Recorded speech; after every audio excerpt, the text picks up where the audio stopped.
दोस्तों, classification of buildings based on occupancy ये national building code 2016 में मेंशन किया गया है।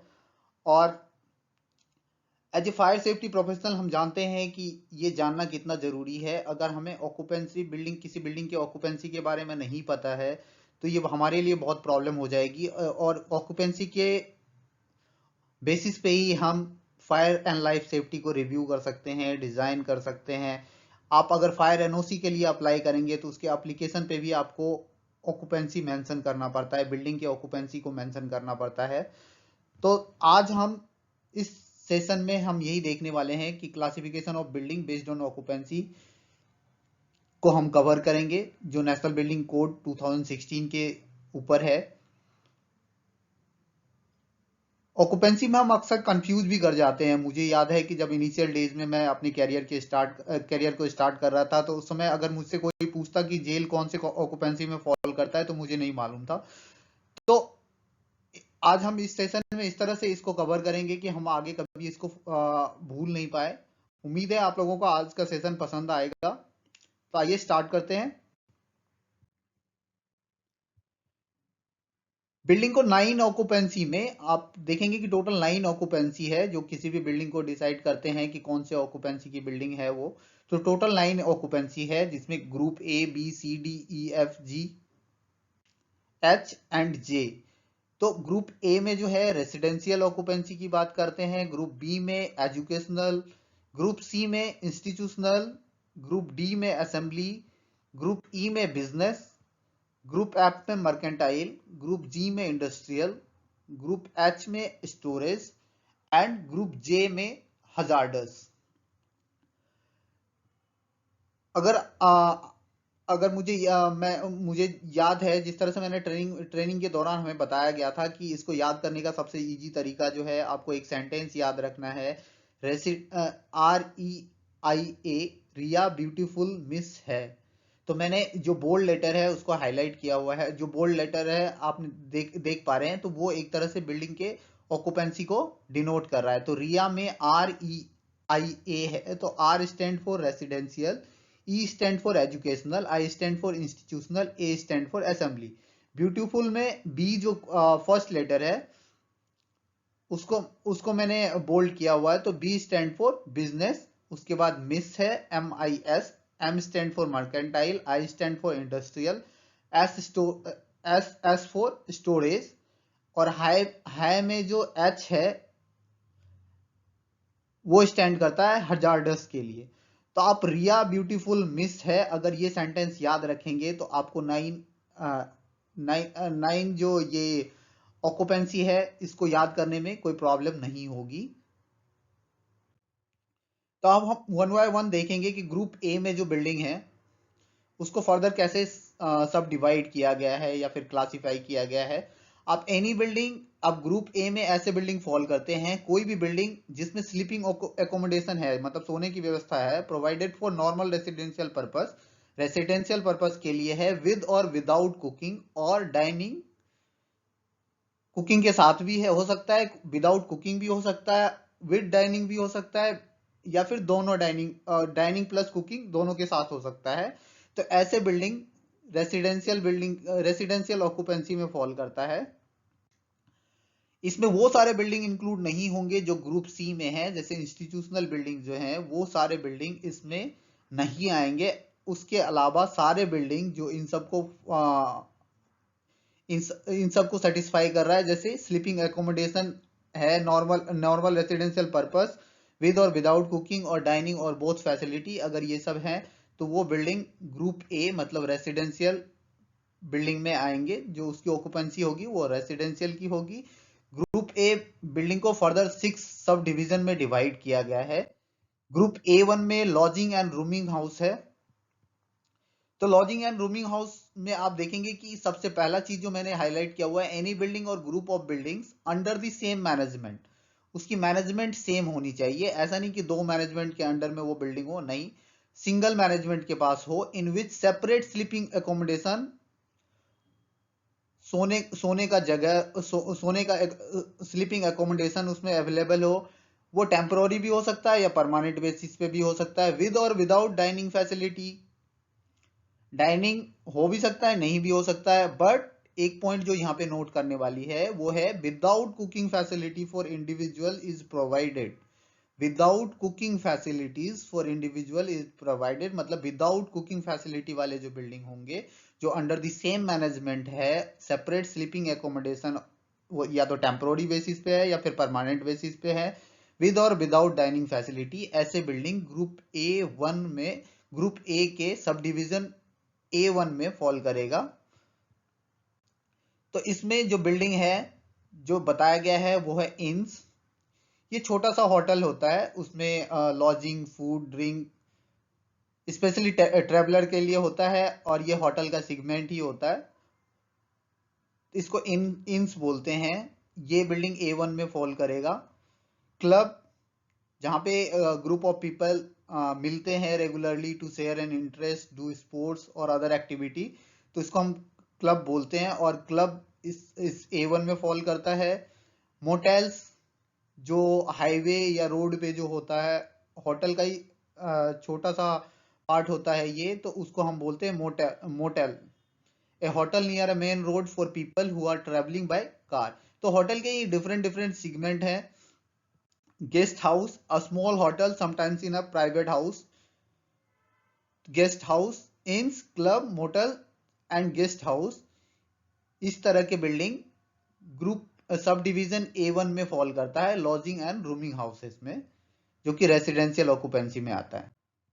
A2 में 1 और 2 फैमिली प्राइवेट ड्वेलिंग्स, कोई भी प्राइवेट ड्वेलिंग्स जिसमें एक या दो फैमिली, उसके स्लीपिंग का भी एकोमोडेशन हो, लेकिन इसमें ध्यान देने वाली बात यह है कि not more than 20%।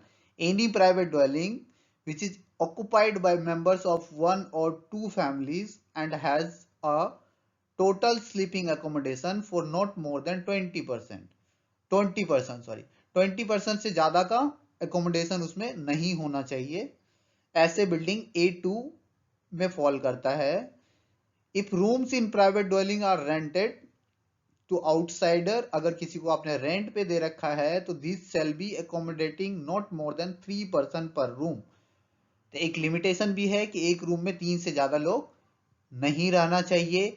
If sleeping accommodation for more than 20% is provided in any one residential building, it shall be classified as a building in sub division A1। अगर 20 से ज्यादा लोगों की स्लीपिंग एकोमोडेशन इस बिल्डिंग में है तो आप उसको A1 या सब डिवीजन A4 में जिस तरह का कंडीशन होगा उसके अकॉर्डिंग ये फॉल करेगा। लेस देन 20% के लिए A2। A3 में डॉर्मेटरीज आते हैं, जिसमें आप any building in which group sleeping accommodation is provided, मतलब जहां पे बहुत सारे लोग सो सकते हैं, विद और विदाउट डाइनिंग फैसिलिटी, विद और without dining facility for person who are not member of the same family. ऐसा नहीं कि पूरी फैमिली उसमें रह रहे हैं, अलग अलग फैमिली के उसमें लोग रहते हैं। इन वन रूम और series of closely associated room under joint occupancy and single management. अगर आप एग्जाम्पल देखेंगे तो इसको और क्लियरली आप समझ पाएंगे। जो पहला एग्जाम्पल है, स्कूल एंड कॉलेज डॉर्मेटरीज, जो बिल्डिंग कंटेनिंग मेनी बेड्स इन अ कॉलेज और बोर्डिंग स्कूल में जिस तरह से बंक बेड लगे हुए रहते हैं, एक रूम में 3-4 लोग रहते हैं या फिर उससे ज्यादा भी लोग रहते हैं, साथ साथ कुछ फर्नीचर भी वहां पे डेस्क टेबल इस तरह से अवेलेबल होते हैं, तो इस तरह के बिल्डिंग को हम सब डिवीजन A3 में कंसीडर करेंगे। स्टूडेंट और अदर हॉस्टल, जो रेस्ट सारे हॉस्टल्स हैं, वो भी A2 में फॉल करेगा। मिलिट्री बैरक्स, जहाँ पे मिलिट्री पर्सनल रहते हैं, तो उसको हम A3 sub division A3 occupancy में कंसीडर करेंगे। A4 में अपार्टमेंट हाउस है, जिस तरह से हाई राइज बिल्डिंग होते हैं जिसमें फ्लैट्स बने हुए रहते हैं, तो एनी बिल्डिंग और structure in which living quarters are provided for 3 और मोर फैमिलीज।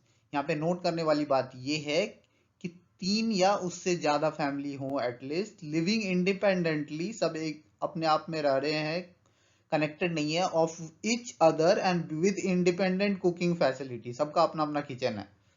तो ऐसे बिल्डिंग A4 ऑक्यूपेंसी में फॉल करेगा। अगर आप एग्जाम्पल देखेंगे तो अपार्टमेंट हाउस, जितने भी हाई राइज अपार्टमेंट हैं, मैंसन, बड़ा सा जो घर होता है मेनली 5-6 BHK वाला जो होता है, मोर देन 5000 स्क्वायर फीट वाला जो होता है, ऐसे ऐसे घर, बड़े वाले बड़े बड़े जो घर होते हैं उसको हम मैंसन बोलते हैं। तो मैंसन, चॉल्स, चॉल मुंबई में मेनली हम मूवी में देखते हैं कि चॉल्स में गरीब लोग रहते हैं, हीरो पहले गरीब होता है, वो वहां पे रहता है। तो इस तरह के जो बिल्डिंग्स होते हैं उसको हम A4 में कंसीडर करते हैं।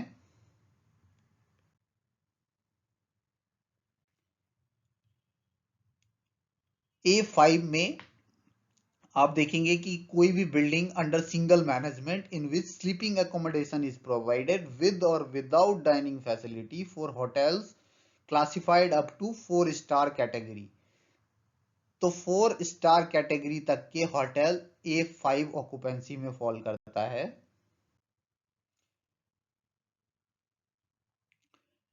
जब 5 एंड एबव स्टार वाले होटल्स हैं, this shall include the hotels duly approved by the concerned authority as a 5 star and above hotels, वो A6 स्टार्ड होटल्स वाले ऑक्यूपेंसी में फॉल करता है, A6। अब हम आ जाते हैं ग्रुप बी। जो ग्रुप बी है वो एजुकेशनल ऑक्यूपेंसी के लिए है, ऐसे बिल्डिंग जो एजुकेशनल ऑक्यूपेंसी के लिए यूज हो रहे हैं। Any building used for school, college, other training institution involving assembly for instructions, educations or recreation for not less than 20 student। मतलब 20 से ऊपर स्टूडेंट का जो स्कूल, कॉलेज या कोई भी ट्रेनिंग इंस्टीट्यूशन है वो ग्रुप बी ऑक्यूपेंसी में आता है। मतलब ग्रुप बी एजुकेशनल ऑक्यूपेंसी में फॉल करेगा। और ग्रुप बी के जो बिल्डिंग है वो फर्दर डिवाइडेड है कितने में, 2 सब डिवीजन में। सब डिवीजन B1 जो है school up to senior secondary level, मतलब +2 तक के जो स्कूल हैं वो ग्रुप बी की बिल्डिंग के B1 सब डिवीजन में आएंगे। मतलब एजुकेशनल ऑक्यूपेंसी वाले बिल्डिंग के B1 सब डिवीजन में फॉल करेगा। और इसमें अगर आप देखें तो एनी बिल्डिंग और group of buildings under single management, single management ध्यान देने वाली बात है, बहुत जगह ये टर्म यूज होता है जब आप ऑक्यूपेंसी ऑफ बिल्डिंग की बात करते हैं। तो उसमें उसमें काफी जगह पे ये सिंगल मैनेजमेंट का यूज किया जाता है, विच is used for student not less than 20 in number. मतलब 20 से ज्यादा स्टूडेंट के लिए, 20 से ज्यादा बट 100 से नीचे मतलब 99।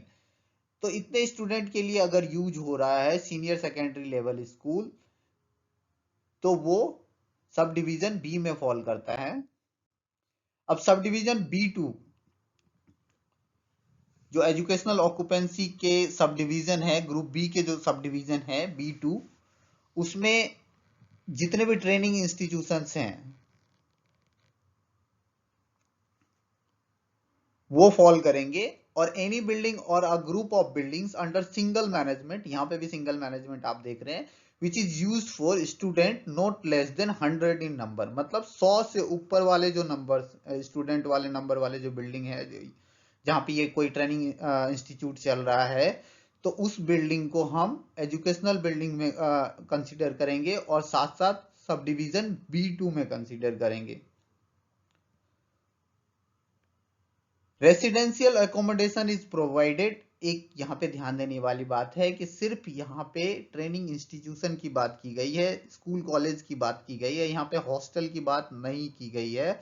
हॉस्टल जो हमने कंसीडर किया था वो A3 में कंसीडर किया था। तो if residential accommodation is provided in the school institution, that portion, मतलब वो जो बिल्डिंग होगा हॉस्टल वाला, वो बिल्डिंग A3 सब डिवीजन में आएगा। और जो पढ़ाई वाला जो है, जहां पे ट्रेनिंग इंस्टीट्यूट चल रहा है या स्कूल चल रहा है, उसको हम B2 वाले ग्रुप में लेंगे अगर वो 100 से ऊपर नंबर वाले हैं।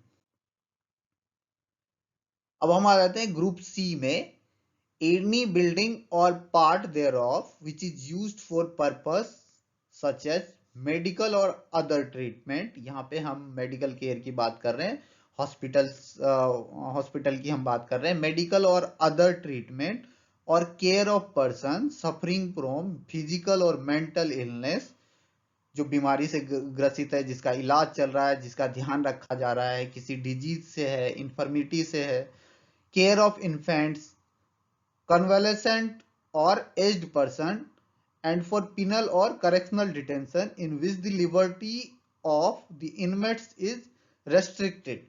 मतलब वो अपने आप कुछ नहीं कर पा रहे हैं या फिर उनमें इतना सेंस नहीं है कि वो अपने आप को सेव कर पाए, ऐसे ऐसे ग्रुप्स, ऐसे ऑक्यूपेंसी वाले बिल्डिंग जो हैं वो ग्रुप सी में फॉल करते हैं। और institutional buildings ordinarily provide sleeping accommodation for the occupants. तो हॉस्पिटल में आपने देखा होगा कि स्लीपिंग अकोमोडेशन भी होता है। अब group C buildings further divided in 3 subsection, 3 subsection group C के भी हैं। तो अगर हम ग्रुप C1 की बात करें तो इसमें हॉस्पिटल्स एंड सैनिटोरिया है, एनी बिल्डिंग्स और group of buildings under single management, यहां पे भी सिंगल मैनेजमेंट की बात कर रहे हैं, विच is used for housing person suffering from physical limitations because of health और एज। ऐसे लोगों का जहां पे इलाज हो रहा है, ऐसे लोग जिसका इलाज चल रहा है और जिस बिल्डिंग में है, वो उनकी कुछ फिजिकल लिमिटेशंस हैं, किसी भी कारण से हो सकता है, या तो किसी बीमारी की वजह से, उनके हेल्थ इश्यूज के वजह से, या फिर उनके एज के वजह से, those incapable of self preservation, वो अपने आप को नहीं बचा सकते। तो ऐसे ऑक्यूपेंसी वाले बिल्डिंग ग्रुप सी में फॉल करते हैं और साथ साथ उसके सब डिवीजन सी में आते हैं। तो इसके एग्जाम्पल देखेंगे आप, हॉस्पिटल्स जिसमें आप देखेंगे बहुत सारे के कॉम्प्रिहेंसिव हेल्थ केयर फैसिलिटीज होते हैं, wide range of medical services होते हैं, इन पेशेंट डिपार्टमेंट होता है, आउट पेशेंट डिपार्टमेंट होता है, सर्जरी के होते हैं, आईसीयूज होते हैं, इस तरह के बहुत सारे फैसिलिटी अवेलेबल होते हैं। दूसरा देखेंगे इन्फर्मरीज, एक छोटा हॉस्पिटल का एक छोटा क्लास है ये, बेसिक हेल्थ केयर फैसिलिटी होता है और that provide limited medical service. Normally जो माइनर कोई डिजीज होता है, इंजरीज होता है, उसके लिए इंफर्मरीज का यूज किया जाता है। सैनिटोरिया, ये उस तरह के सैनिटोरिया, अगर आप इस वर्ड से वाकिफ नहीं हैं, जैसे मैं भी शुरू में कंफ्यूज करता था, तो सैनिटोरिया ऐसा जगह होता है, हॉस्पिटल की तरह ही होता है, लेकिन वहां पे जो लॉन्ग टर्म इलनेस वाले जो पेशेंट हैं उनको रखा जाता है, वो वहां पे रिकवर होते हैं उनके रेस्ट के लिए, ट्रीटमेंट के लिए। नर्सिंग होम, कुछ ऐसे रोग भी होते हैं, जो डिजीज होते हैं जिसमें हम हॉस्पिटल में जाने की जरूरत नहीं समझते और घर पे हम उतना केयर नहीं कर सकते, तो हम जनरली नर्सिंग होम में जाके वहां पे ट्रीटमेंट कराते हैं। तो ये सारे फैसिलिटीज जो हैं, चाहे वो हॉस्पिटल्स हो, इंफर्मरीज हो, सैनिटोरिया हो या नर्सिंग होम्स हो, ये अगर किसी बिल्डिंग में है तो उस तरह के ऑक्यूपेंसी वाले बिल्डिंग को हम C1 में कंसीडर करते हैं। C2 कस्टोडियल इंस्टीट्यूशन है। जैसे मैंने आपको इनिशियल में बोला था, ओपनिंग स्लाइड में ये बोला था कि जेल का मुझे नहीं पता था कि कौन से ऑक्यूपेंसी में वो फॉल करेगा। तो एनी बिल्डिंग और group of buildings under single management which is used for custody के लिए या and care of person such as children, convalescent and the aged who are incapable of self preservation. इसमें आप देखेंगे homes for the aged and infirm, not physically और mentally strong specially through age और illness, उनके लिए होता है। Convalescent, a person who is recovering from being sick. Orphanages, care for children who are unable to be carried cared for by their family, जैसे अनाथालय होता है, अनाथालय के बारे में बात किया गया है। तो इस तरह की फैसिलिटी जहाँ पे होते हैं, मतलब इस तरह के ऑक्यूपेंसी वाले बिल्डिंग को हम क्या बोलते हैं, ग्रुप सी में फॉल करता है, साथ साथ सब डिवीजन C2 में आता है। मैं जो जेल की बात कर रहा था वो C3 में है, जिसपे कि पीनल एंड मेंटल इंस्टीट्यूशन की बात करते हैं। एनी बिल्डिंग और group of buildings under single management which is used for housing persons under restraint or who are detained for penal or corrective purpose in which the liberty of the inmate is restricted। उनकी कोई भी activity restricted होते हैं, चाहे वो jail की बात करें हम, चाहे कुछ ऐसे मेडिकल केयर के लिए भी होते हैं। अभी हम एग्जांपल में देखेंगे इसको। जेल्स, जेल सबको पता है कि किसी भी क्रिमिनल को रखने के लिए यूज किया जाता है, या फिर किसी का ट्रायल चल रहा है तो उसको भी जेल हो जाता है। लेकिन प्रिजन्स, जेल और प्रिजन्स में एक डिफरेंस होता है।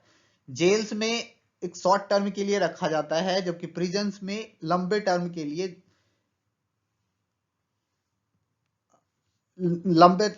लिए, रखा जाता है। तो long term correctional facilities for individual convicted of serious crime, जो सीरियस क्राइम में जो कन्विक्टेड है, ऐसे लोगों को प्रिजन्स में रखा जाता है।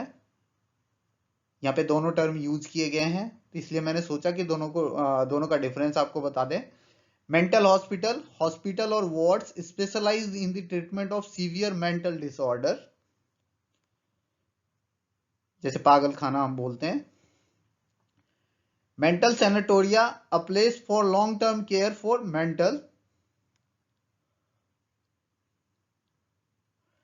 मेंटल हॉस्पिटल अलग चीज है, और मेंटल सैनिटोरिया जो है ये अलग चीज है। तो मेंटल सैनिटोरिया हम पागल खाना बोल सकते हैं, मेंटल हॉस्पिटल में वहां पे ट्रीटमेंट के लिए होता है, और यहाँ पे long term care for mental disorder patient के लिए होता है मेंटल सैनिटोरिया।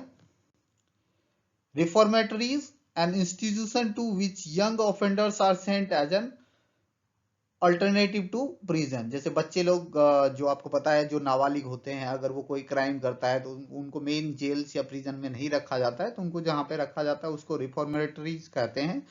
और इस तरह के ऑक्यूपेंसी वाले बिल्डिंग C3 में आते हैं, सब डिवीजन C3 में होता है। अब हम आ जाते हैं ग्रुप डी, जो असेंबली ऑक्यूपेंसी वाले बिल्डिंग की बात कर रहा है। These shall include any building or part of a building where not less than 50%, 50 से ज्यादा लोगों की बात की गई है यहाँ पे, कॉन्ग्रीगेट और gather for amusement, recreation, social, religious, patriotic, civil, travel and similar purpose. इन सब में से किसी भी पर्पस के लिए अगर 50 से ज्यादा लोग गैदर होते हैं किसी बिल्डिंग में, तो हम उस ऑक्यूपेंसी वाले बिल्डिंग को ग्रुप डी ऑक्यूपेंसी में कंसीडर करते हैं। जैसे हम एग्जाम्पल की अगर बात करें तो उसमें थिएटर्स, मोशन पिक्चर हाउस जो कि सिनेमा हॉल है, थिएटर्स जहां पे लाइव परफॉर्मेंस होता है, असेंबली हॉल्स किसी भी पर्पस की असेंबली के लिए, ऑडिटोरिया, ऑडिटोरियम की बात की गई है, exhibition halls, museums, skating rings, gymnasium, restaurants, places of worship, मतलब मंदिर मस्जिद, जो प्लेसेस ऑफ वर्शिप हैं सारे ग्रुप डी में फॉल करते हैं, dance halls, club rooms, passenger station, जैसे रेलवे स्टेशन की बात की गई है, terminal of air surface marine public transport services. तो जितने भी आप जैसे एयरपोर्ट पे जो टर्मिनल होते हैं, टर्मिनल वाले जो बिल्डिंग होते हैं वो ग्रुप डी में ही फॉल करता है। साथ साथ सरफेस मैरीन पब्लिक ट्रांसपोर्टेशन, कोई किसी का भी जो बिल्डिंग होगा ट्रांसपोर्टेशन सर्विस का, वो सारे इसमें फॉल करेगा ग्रुप डी में। स्टेडियम, और ग्रुप डी को फर्दर 7 सब डिवीजन में डिवाइड किया गया है। जिसमें सब डिवीजन D1 जो है, इस ग्रुप पे आप देखेंगे any building primarily meant for theatrical और ऑपरेटिक परफॉर्मेंसेस, जहां पे लाइव परफॉर्मेंस हो रहा है, उसमें उस स्टेज भी है which has a stage, proscenium curtain, पर्दे लगे होते हैं, कर्टेन प्रोसिनियम कर्टेन बोलते हैं, जो सजाने के लिए होता है, परफॉर्मेंस के लिए होता है, फिक्स्ड और पोर्टेबल सीनरी और scenery loft, lights, mechanical appliances और other theatrical accessories and equipment. तो अगर इन सब चीजों का यूज किसी बिल्डिंग में किया जा रहा है तो वो सब डिवीजन D1 में फॉल करेगा। तो हम एग्जांपल देखते हैं जिसमें थिएटर्स, मोशन पिक्चर हाउस जो सिनेमा हॉल की बात करी, auditorium, concert halls, television and radio studios, admitting an audience and which are provided with fixed seat for over 1000 persons। यहाँ इंपॉर्टेंट बात क्या है, 1000 से ज्यादा लोगों के लिए फिक्स्ड सीट का अरेंजमेंट अगर है तो ऐसे ऑक्यूपेंसी वाले बिल्डिंग को हम सब डिवीजन D1 में कंसीडर करेंगे। नेक्स्ट है सब डिवीजन D2। अगर अप टू 1000 पर्सन है, जैसे D1 में हमने मोर देन 1000 पर्सन की बात करी थी और D2 में अप टू 1000 पर्सन है, तो वो सब डिवीजन D2 में फॉल करेगा। D3 में any building, its lobbies, building का लॉबीज भी, room and other spaces connected thereto primarily intended for assembly of people but which has no theatrical stage or permanent theatrical or cinematography accessory and has accommodation for 300 person or more। मतलब किसी तरह का कोई theatre का stage नहीं है, ना ही cinema hall के तरह परमानेंट कोई अरेंजमेंट है। अगर इस तरह का इन सब के बगैर अगर कहीं पे 300 या उससे ज्यादा लोग गैदर्ड होते हैं, असेंबल होते हैं, तो ऐसे ऑक्यूपेंसी वाले बिल्डिंग को हम सब डिवीजन D3 में कंसीडर करते हैं, जैसे dance halls, night clubs, halls for incidental picture show, theatrical और educational presentation, dramatic, art galleries, community halls, marriage halls, places of worship जैसे मंदिर मस्जिद, museum, lectures or other similar purposes having no theatrical stage except a raised platform and used without permanent sitting arrangement। तो ये दो चीज यहाँ पे care करने वाली बात है, ध्यान देने वाली बात है। एक तो विदाउट स्टेज, सिर्फ रेज्ड प्लेटफॉर्म हो सकता है, used without permanent sitting arrangement, जो पहले हमने देखा था उसमें सिटिंग अरेंजमेंट की भी बात करी थी, और यहाँ पे सिटिंग अरेंजमेंट कुछ भी नहीं है, और 300 से ज्यादा लोगों का असेंबल अगर है, गैदर्ड अगर है, तो ऐसे ऑक्यूपेंसी वाले बिल्डिंग को हम ग्रुप डी के सब डिवीजन D3 में कंसीडर करेंगे। Lecture halls, community halls, court rooms, passenger terminals and heritage and archaeological monuments, जो हमारे राष्ट्रीय धरोहर हैं, जो हिस्टोरिकल मॉन्यूमेंट्स हैं, pool and billiard parlours, bowling allies, gymnasium without Spectator sitting, without sitting, indoor swimming pools without sitting, indoor tennis court without sitting. अब हम आ जाते हैं D4 में, सब डिवीजन D4। इस ग्रुप के बिल्डिंग में क्या होता है, जो ऑक्यूपेंसी होते हैं, any building primarily intended for use as described and sub division D3, जो हमने D3 में बात करी, मोर देन 300 पर्सन को अकोमोडेट करने की without seating arrangement but with accommodation for less than 300 person. उसमें हमने मोर देन 300 की बात करी, और D4 क्या बोल रहा है, less than 300 person with no permanent sitting arrangement. तो डिफरेंस D3 एंड D4 में इतना ही है कि D3 जो था मोर देन 300% के लिए था और D4 लेस देन 300% के लिए। सब डिवीजन D5 में एनी बिल्डिंग और structure permanent or temporary meant for assembly of people not covered by sub division D1 and D1 to D4। अगर आपको कोई असेंबली ऑक्यूपेंसी ऐसा लगता है जो कि D1, D2, D3, D4 में फॉल नहीं कर रहा है तो वो सारे D5 में फॉल करेंगे। एग्जाम्पल अगर हम बात करें तो ग्रैंड स्टैंड्स, जो मेनली स्टेडियम या फिर किसी स्पोर्ट्स एरिना में होता है, stadium, amusement park structure, reviewing stand and circus stands, circus tents, arenas, sports arenas, external swimming pools, tennis and similar type of courts. अब हम आ जाते हैं सब डिवीजन D6। तो सब डिवीजन D6 में आप देखेंगे कि buildings having mixed occupancy of assembly and mercantile. जहां पे मिक्स्ड ऑक्यूपेंसी की बात हो रही है कि किसी एक बिल्डिंग में असेंबली भी है, ऑक्यूपेंसी ऑफ असेंबली भी है, साथ साथ मर्केंटाइल भी है। तो ऐसे एग्जाम्पल अगर हम देखते हैं तो उसमें shopping malls providing facilities such as shopping, cinema theatres, multiplexes, restaurants, food courts.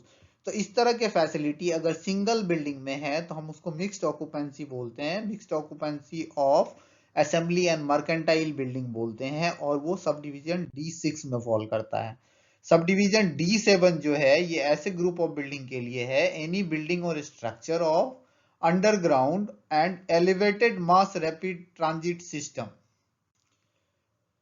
ये अब एग्जाम्पल अगर आप देखेंगे तो इसमें आ जाएगा अंडरग्राउंड और एलिवेटेड रेलवेज और मेट्रो, जो अभी एलिवेटेड भी होते हैं और साथ साथ अंडरग्राउंड भी होते हैं। तो ये सारे स्ट्रक्चर्स, इस तरह के स्ट्रक्चर या ऐसे जो बिल्डिंग या स्ट्रक्चर हैं वो D7 में फॉल करता है। ग्रुप E जो है वो बिजनेस बिल्डिंग के लिए है, और बिजनेस बिल्डिंग में क्या होता है, ट्रांजैक्शन ऑफ बिजनेस होता है for keeping of accounts, records, similar purposes, professional establishment, service facility, इस तरह के अरेंजमेंट होते हैं। तो इस तरह के बिल्डिंग को हम ग्रुप ई में कंसीडर करते हैं। जिस तरह से आप देखेंगे कि city halls, town halls, court houses, libraries shall be classified in this group so far as the principal function of these transactions of public business and keeping of books and records। तो city halls, town halls, court house and libraries को भी group ई में ही रखा गया है। तो इसको भी फर्दर डिवाइड किया गया है 5 सब डिवीजन में। सब डिवीजन E1 जो है उसमें आप देखेंगे ऑफिसेस, बैंक्स, जो कमर्शियल ऑफिसेस, कमर्शियल बिल्डिंग्स जो होते हैं जिसमें ऑफिसेस होते हैं, बैंक्स होते हैं, प्रोफेशनल एस्टेब्लिशमेंट होते हैं, कोई लीगल फॉर्म्स होते हैं, और कोई लॉ वाले ऑफिस होते हैं, like offices of architects, engineers, doctors, lawyers, post office and police station. Post office and police station भी सब डिवीजन ई में ही फॉल करता है। सब डिवीजन E2 की अगर हम बात करें तो इसमें laboratories, out patient clinic, OPD clinics, जो डॉक्टर के क्लिनिक्स होते हैं वो E2 में ही फॉल करते हैं। Research establishment, libraries and test house, ये सारे sub division E2 group of occupancy में आ जाते हैं। E3 में इलेक्ट्रॉनिक डेटा प्रोसेसिंग सेंटर जैसे server room, computer installation, information technology parks and call centre, ये सारे सब डिवीजन E3 में आते हैं। E4 में आप देखेंगे टेलीफोन एक्सचेंज आते हैं, और टेलीफोन एक्सचेंज वाले जो बिल्डिंग होते हैं वो सब डिवीजन E4 में फॉल करता है। E5 में broadcasting station, TV station and air traffic control towers जो हैं वो सब डिवीजन E5 में है। अब हम ग्रुप F की बात करते हैं जो कि मर्केंटाइल ऑक्यूपेंसी वाली बिल्डिंग है। तो एनी बिल्डिंग और part thereof which is used as a shops, stores, market for display and sale of merchandise either wholesale और retail। जो दुकान, स्टोर्स, मार्केट, इस तरह के जो sale of merchandise either wholesale or retail वाले जो शॉप होते हैं, ये सारे अगर किसी बिल्डिंग में है तो वो ग्रुप F में फॉल करता है। Storage and service facilities incidental to the sale of merchandise, अगर किसी स्टोर का, किसी दुकान का अगर कोई छोटा सा स्टोर है तो सेम बिल्डिंग में shall be also be included under group F, तो ग्रुप एफ में ही वो भी फॉल करेगा। ग्रुप एफ बिल्डिंग को, ग्रुप एफ ऑक्यूपेंसी वाले बिल्डिंग को फर्दर थ्री पार्ट में, थ्री सब डिवीजन में डिवाइड किया गया है। सब डिवीजन F1 जो है उसमें covered area up to 500 metre square है। अगर किसी shops, stores, departmental stores or market, उसका अगर covered area less than up to 500 metre square है तो वो सब डिवीजन F1 में फॉल करेगा। F2 में आप देखेंगे shops, stores, departmental stores, markets, any with covered area more than 500 metre square. तो लेस देन 500 मीटर स्क्वायर के लिए, अप टू 500 मीटर स्क्वायर के लिए F1 था, मोर देन 500 मीटर स्क्वायर के लिए F2 है। और F3 में देखेंगे कि आपके अंडरग्राउंड शॉपिंग सेंटर है, जैसे पालिका बाजार है, तो इस तरह के शॉपिंग सेंटर वाले जो बिल्डिंग या स्ट्रक्चर हैं वो सब डिवीजन F3 में फॉल करते हैं। अब हम आ जाते हैं group G. Group G industrial occupancy वाले बिल्डिंग के लिए है। तो आप, these shall include any building और पार्ट ऑफ बिल्डिंग और structure in which products or materials of all kinds and properties are, वहां पे किसी प्रोडक्ट का फैब्रिकेशन होता है या असेंबल किया जा रहा है, मैन्युफैक्चर्ड किया जा रहा है, प्रोसेस किया जा रहा है, तो ऐसे बिल्डिंग को हम ग्रुप जी ऑक्यूपेंसी, मतलब इंडस्ट्रियल ऑक्यूपेंसी वाली बिल्डिंग में कंसीडर करते हैं।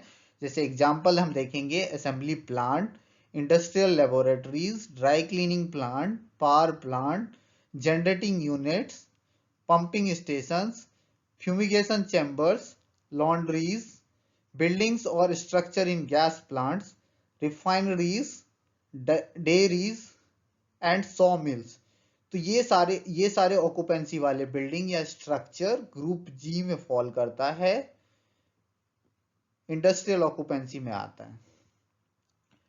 इंडस्ट्रियल, अब ग्रुप जी को फर्दर थ्री सब डिवीजन में डिवाइड किया गया है। G1 जो है, sub division G1, buildings used for low hazard industries, ऐसे को लो हजार्ड इंडस्ट्री के लिए जो बिल्डिंग यूज किया जाता है, जो कंपैरेटिवली लो कंबस्टिबिलिटी के होते हैं, और इंडस्ट्रियल जिसके कंटेंट होते हैं कंपैरेटिवली लो कंबस्टिबिलिटी वाले नेचर के होते हैं, and the industrial processes or operation conducted therein are of such a nature that there is a hardly any possibility for any self propagating fire। Fire के प्रोपेगेशन का chance बहुत ही कम है। And the only consequent danger to life and property may arise from panic, fumes or smoke or fire from some external source। तो इस तरह का जहां पे प्रोसेसेस और ऑपरेशन कंडक्ट किया जाता है जिसमें कंपैरेटिव लो कंबस्टिबिलिटी कंटेंट यूज होते हैं, तो वो लो हजार्ड इंडस्ट्री में आता है, जिसको सब डिवीजन जी में कंसीडर किया गया है। Sub division G2, buildings use for moderate hazard industry. अब जहां पे कंटेंट जो है इंडस्ट्रियल प्रोसेसेस और ऑपरेशन जो कंडक्ट हो रहा है उसमें जो कंटेंट यूज हो रहे हैं, they are liable to give rise to a fire which will burn with moderate rapidity, मतलब पहले लो था अब moderate, result in other hazardous situation and may give off a considerable volume of smoke, but from which neither toxic fumes nor explosion are to be feared in the event of fire। तो इसमें toxic fume और explosion का खतरा नहीं रहता है, लेकिन फिर भी मॉडरेट रैपिडिटी और result in other hazardous situation ये अराइज कर सकता है। तो ऐसे इंडस्ट्रीज वाले बिल्डिंग को हम G2 सब डिवीजन G2 में कंसीडर करते हैं। G3 में buildings use for high hazard industry. तो हाई हजार्ड इंडस्ट्री में आप देखेंगे कि जिसमें जो कंटेंट है वो जो इंडस्ट्रियल प्रोसेस और ऑपरेशन में यूज हो रहे हैं, conducted therein are liable to give rise to a fire के चांसेस इसमें सबसे ज्यादा है, which will burn with extreme rapidity और result in other hazardous situation, और from which poisonous fumes or explosions are to be feared in the event of a fire। तो ऐसे processes और ऑपरेशन वाले इंडस्ट्रियल प्रोसेस वाले building जो हैं वो सब डिवीजन G3 में फॉल करेगा और हाई हजार्ड इंडस्ट्री में कंसीडर होगा। Group H, group H storage occupancy of building के लिए है। तो एनी बिल्डिंग और part of a building used primarily for the storage और sheltering including servicing, processing or repairs incidental to storage of goods, ware or merchandise except those that involve highly combustible or explosive product or materials। तो जितने भी hazardous और highly combustible material, explosive material है, उनके storage की हम यहाँ पे बात नहीं कर रहे हैं, व्हीकल्स और एनिमल्स, एक्सेप्ट जो highly combustible or explosive product है उसके अलावा बाकी जो हमने अभी यहाँ पे मेंशन किया, अगर स्टोरेज के लिए यूज हो रहा है कोई भी बिल्डिंग और पार्ट ऑफ बिल्डिंग, तो ये बिल्डिंग ग्रुप एच में फॉल करेगा, स्टोरेज ऑक्यूपेंसी में आएगा। एग्जाम्पल अगर हम देखें, warehouse, cold storage, freight depots, transit sheds, storehouse, truck and marine terminals, garages, hangars, grain elevators, barns and stables, जो एनिमल के लिए मेनली यूज होता है। Storage property are characterized by the presence of relatively small number of person in proportion to the area। Storage का जो properties है वो depend करता है कि अगर एरिया कितना है और कितने लोग उसमें काम कर रहे हैं। तो any new use which increase the number of occupants to a figure comparable with other classes of occupancy shall change the classification of the building to that of the new uses। जैसे जैसे changes आएंगे, number of occupants बढ़ेंगे, साथ साथ occupancy भी change हो सकता है। Example, hangar used for assembly purposes, warehouses used for office purpose, garage building used for manufacturing. अब ग्रुप जे में आते हैं, हैजार्डस ऑक्यूपेंसी वाले बिल्डिंग या किसी बिल्डिंग का पार्ट जहां पे जो यूज हो रहा है for the storage, handling, manufacturing or processing of highly combustible को हमने एच में कंसीडर नहीं किया था या एक्सप्लोसिव मटेरियल को कंसीडर नहीं किया था, लेकिन यहाँ पे हो रहा है ग्रुप जे में हैजार्डस ऑक्यूपेंसी वाले बिल्डिंग में। आप देखेंगे कि the storage, handling, manufacture or processing of highly combustible or explosive material or other or products which are liable to burn with extreme rapidity and or which may produce poisonous fumes or explosion for storage. तो explosion plus highly combustible explosive material, ये सब चीजें यहाँ पे add हो गया है। Handling, manufacturing or processing which involve highly corrosive, toxic or noxious alkalis, acids or other liquids और chemicals producing flame, fumes and explosive poisonous, irritant or corrosive gases, and for the storage, handling or processing of any material producing explosive mixture of dust which result in the division of matter into fine particles subject to spontaneous ignition। इस तरह के जो hazardous situation है अगर arise होता है process से, किसी भी प्रोसेस से, स्टोरेज या हैंडलिंग या मैन्युफैक्चरिंग से, तो किसी बिल्डिंग में जहां पे ये यूज हो रहा है उस बिल्डिंग को हम ग्रुप जे में कंसीडर करेंगे और हैजार्डियस ऑक्यूपेंसी में वो बिल्डिंग फॉल करेगा। अब हम एग्जांपल देखते हैं जो हैजार्डियस बिल्डिंग के जो एग्जांपल है। Examples of building in this class are those buildings which are used for a में क्या है, storage under process of more than 0.9 Newton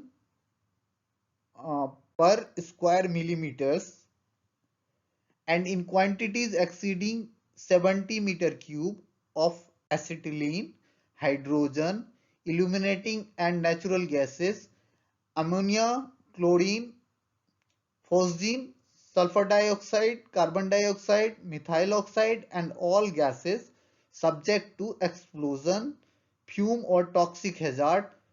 cryogenic gases ऐसे गैसेस होते हैं जो होता तो लिक्विड फॉर्म में है, लेकिन उसको प्रेशराइज्ड करके वेपर फॉर्म में स्टोर किया जाता है, जैसे हीलियम है, आर्गन है। इस तरह के गैसेस क्रायोजेनिक गैसेस वाले ग्रुप में फॉल करता है। बी में storage and handling of hazardous and highly flammable liquids, liquefiable gases like LPG, rocket propellants, etc.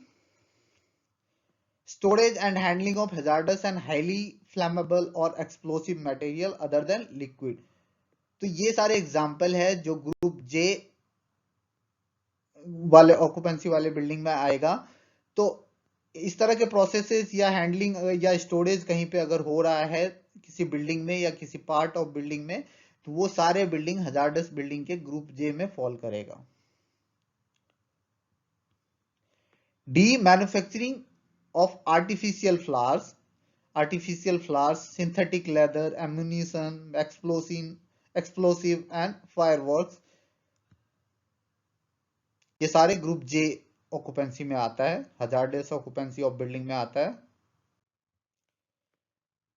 Other occupancy में यहाँ पे मैंने ये लास्ट स्लाइड ऐड किया है जो आपके मेन ऑक्यूपेंसी का पार्ट नहीं है, लेकिन दो और ऑक्यूपेंसी के बारे में आप जब एनवीसी पढ़ते हैं तो आपको पता चलता है। एक है माइनर ऑक्यूपेंसी। तो माइनर ऑक्यूपेंसी हर एक बिल्डिंग में आपने देखा होगा कि कुछ कुछ अलग टाइप के भी ऑक्यूपेंसी होते हैं, लेकिन वो सारे माइनर ऑक्यूपेंसी में कंसीडर होते हैं। This is purely incidental to operation in a main occupancy which shall be considered as a part of the main occupancy and shall be classified under the relevant group for the main occupancy. तो जो main occupancy है building को हम main occupancy में ही consider करते हैं, ना कि वो छोटे छोटे जैसे प्लांट रूम हो गया, आपका सर्वर रूम हो गया, इन सब के लिए हम अलग ऑक्यूपेंसी का यूज नहीं करते हैं, उसको हम मेजर ऑक्यूपेंसी में ही काउंट करते हैं। मिक्स्ड ऑक्यूपेंसी जहां पे एक से ज्यादा मतलब दो ऑक्यूपेंसी इंटरमिंगल कर रहे हैं, मतलब आपस में मिल रहे हैं, एक ही बिल्डिंग में दो ऑक्यूपेंसी है, तो इसका प्रोविजन दिया गया। इसमें सेपरेट फायर प्रोटेक्शन अरेंजमेंट होना चाहिए, फायर प्रिवेंशन अरेंजमेंट होना चाहिए, लाइफ सेफ्टी मेजर्स, तो ये सब इसमें सेपरेट अरेंजमेंट करने की जरूरत पड़ती है। जैसे कि fire protection is concerned all the occupancy, the entire building shall be governed by the most restrictive provision of the code among those applicable for individual occupancy. कहीं कहीं आपने देखा होगा कि नीचे मॉल होता है 15 मीटर तक, और 15 मीटर के बाद जो होते हैं वो कमर्शियल स्पेस हो जाते हैं, तो उनका सेपरेशन और अदर रिक्वायरमेंट के बारे में एनवीसी में मेंशन किया गया है। तो the provision for life safety given in the code for individual occupancy shall however apply to the respective occupancy. दोनों बिल्डिंग के ऑक्यूपेंसी जो होंगे, मतलब दोनों ऑक्यूपेंसी के लिए अलग अलग रिक्वायरमेंट होगा। एग्जिट इन सच मिक्स्ड, मतलब उसमें एग्जिट को मिक्स भी किया जाता है, लेकिन दोनों का कैलकुलेशन करने के बाद। तो थैंक यू दोस्तों, थैंक यू फॉर वॉचिंग। अगर आपको आज का सेशन पसंद आया तो please like, share and subscribe my channel fire safe India by MK।